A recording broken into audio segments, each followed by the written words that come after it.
start here, or if we're going to have any... There we go. Yes.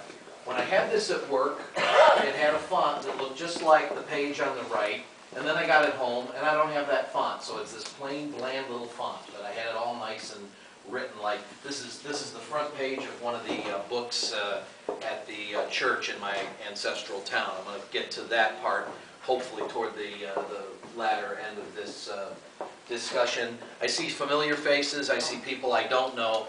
I'm going to kind of give you a mass overview of a lot of the different kind of resources that are available to you.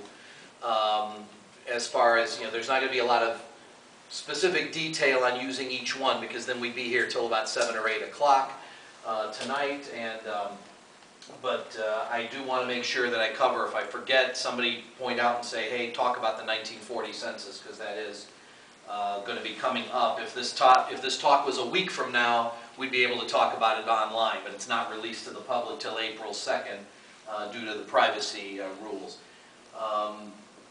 Looking up your Italian genealogy, family history, however you want to call it, but it's a lot of the same information.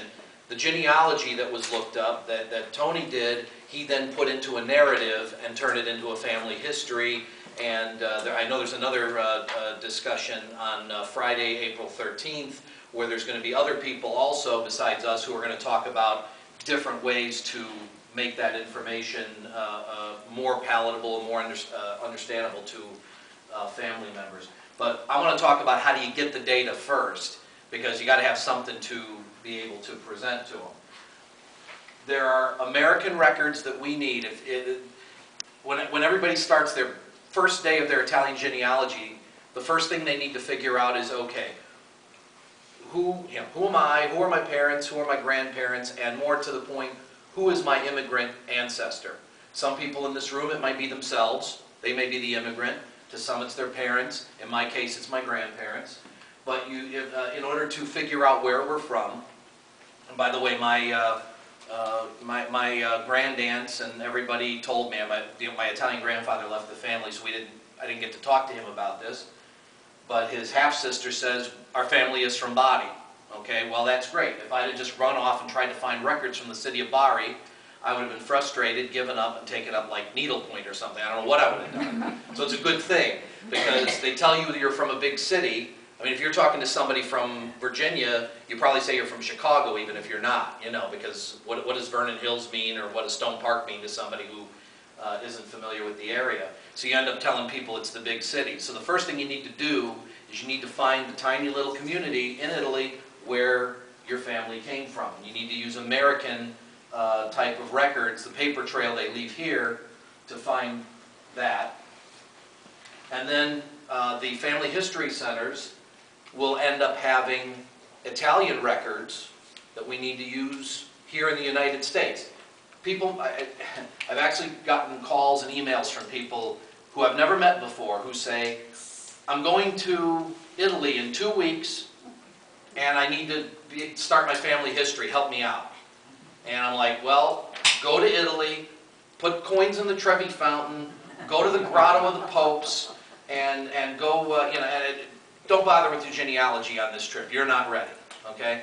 You need to find as much data as you can here in the States with American records, and then there are just thousands of reels of microfilms they alluded to a minute ago of Italian civil records, in some cases Italian church records, not too many, that are available through the Latter-day Saints Family History Centers here.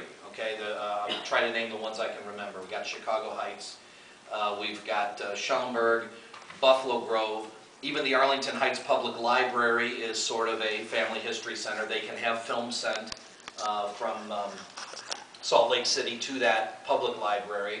And Crystal Lake and Naperville, and there's a bunch of others I probably don't remember. For those who have not been to a family history center in a while, things have changed. Film ordering is all done online now. That's all paid for by credit card. You don't walk in anymore and fill out a slip and hand it to the staff member. Those days are over with. Everything's done online. But when you go to the catalog and you look for a film, it'll also tell you set up where your home family history center is going to be. Okay, if you're closest to Naperville or you're closest to Buffalo Grove, you set that up for yourself in a login. And then you put in a film number or you look it up in the catalog, and it's going to tell you if that film is in that center. Couldn't do that before. And that's a big help. And if the film is already online and digitized by LDS, it'll tell you that too. So the Chicago Archdiocesan Sacramental Records, Catholic Sacramental Records, all of those films are already online at FamilySearch.org. Right now they're not searchable, but they are physically online, and you can scroll through them at 3 o'clock in the morning in your bunny slippers. Okay? You don't have to go to the Family History Center to look there for the baptism record from 1912 of somebody. Okay? So there's a lot of changes that have happened out there. But there, more to the point is, as I said, each of the Italian microfilms, civil records, church records that are physically available, they're all out in Salt Lake City, for the most part, but unless you're lucky enough to have somebody already doing research in that part of the world. I mean, Termini Amoresi's records are all at Naperville because somebody else has already been working on it, and all of the Trigiano Bari records, for example, are all at Buffalo Grove, because that's where I work on mine. So just by sheer luck, you can walk in and they might have those films already there. But for the most part, for 99.9% of people who are just starting this, you're going to walk into the closest family history center to your house, and they're not going to have those films already sitting there. You have to have them ordered, and you got to do that online now because of the way they've changed it. So these are Italian resources available in the United States. Now that gets you back to Italy. Okay, here's it. So you're going to work on your records, and the way I had to do it was keep tracing back as many different generations, 2 at a time, and I'm building this tree that, you know, grows and grows. And the records, the earliest records are, from my area of Italy, were from 1809. Okay, Sicily's usually about 1820-ish is where those kind of start.